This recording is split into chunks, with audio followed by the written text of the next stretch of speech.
Assalamualaikum प्यारे बच्चों, hope that all of you are fine and doing great and also enjoying your summer vacations. Today we will complete our remaining reading that is given on your books of Pak Studies page 27.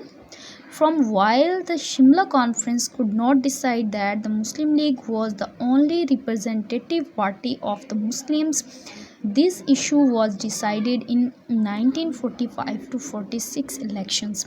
ये कहा जा रहा है कि Shimla conference जो है वो ये डिसाइड नहीं कर पाती, इसे कोई डिसीजन नहीं होता कि मुसलमानों को रिप्रेजेंट करने वाली इंडिया में अगर कोई सियासी जमात है तो वो सिर्फ मुस्लिम लीग है। इसके लिए फिर क्या जो है कंडक्ट करवाए जाते हैं, इलेक्शंस करवाए जाते हैं जो कि दिसंबर 1945 से जनवरी 1946 तक होते हैं।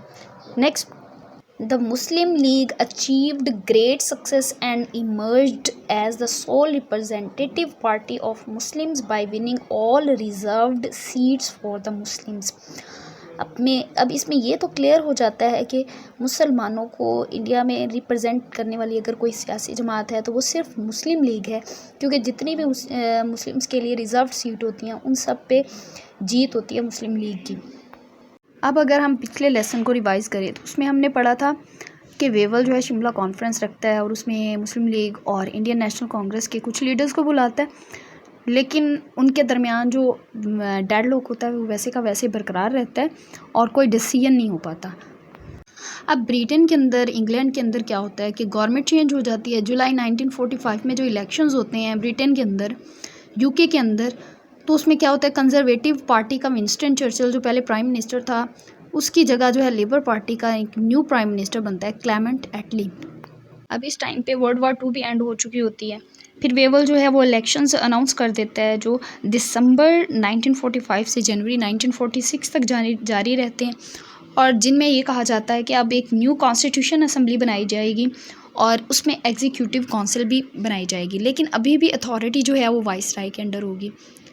हिंदुस्तान के अंदर जितनी भी पार्टीज़ होती हैं, जिस तरह हिंदुओं की representative party Indian national Congress होती है और मुसलमानों की रिप्रेजेंटेटिव पार्टी मुस्लिम लीग, ये अपने अपने इलेक्शंस कैंपेन स्टार्ट कर देते हैं। उसके बाद इलेक्शन होते हैं।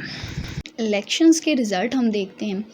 इन इलेक्शंस में क्या होता है, टोटल सीट्स होती हैं 375 में से इलेक्शन सिर्फ होते हैं 107 में। बाकी जो होती हैं वो प्रिंसली स्टेट्स होती हैं, वो प्रिंसेस या राजा महाराजा होते हैं और वो इलेक्शंस से इनकार कर देते हैं।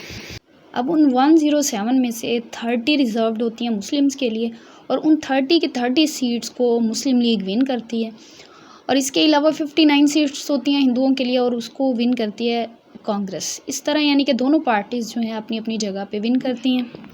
अब ये रिजल्ट्स थे सेंट्रल लेवल पे। अब हम देखते हैं प्रोविंशियल लेवल पे क्या था। अब अगर हम प्रोविंस लेवल पे बात करें तो उसमें बंगाल, सिंध और पंजाब में मुसलमानों की जो टोटल सीट्स होती हैं 492 होती हैं और उसमें से 426 पे मुस्लिम लीग जो है वो कामयाबी हासिल करती है। मुस्लिम लीग की इतनी बड़ी कामयाबी से एक बात तो वाज़ह साबित हो जाती है कि मुसलमानों को रिप्रेजेंट करने वाली अगर सब कॉन्टिनेंट में कोई जमात है तो वो सिर्फ मुस्लिम लीग है। प्यारे बच्चों, स्लाइड पे क्वेश्चन शो हो रहा है, what was the result of 1945 to 46 provincial elections. Answer right करेंगे neat and clean. Next question है आपके पास, वेयर इज़ शिमला लोकेटेड। देखिए, Shimla is a recreational resort in the Indian state of Himachal Pradesh. ये एक नॉर्दर्न इंडियन स्टेट है इंडिया की और टूरिस्ट प्लेस है। गुड बाय एंड अल्लाह हाफिज़।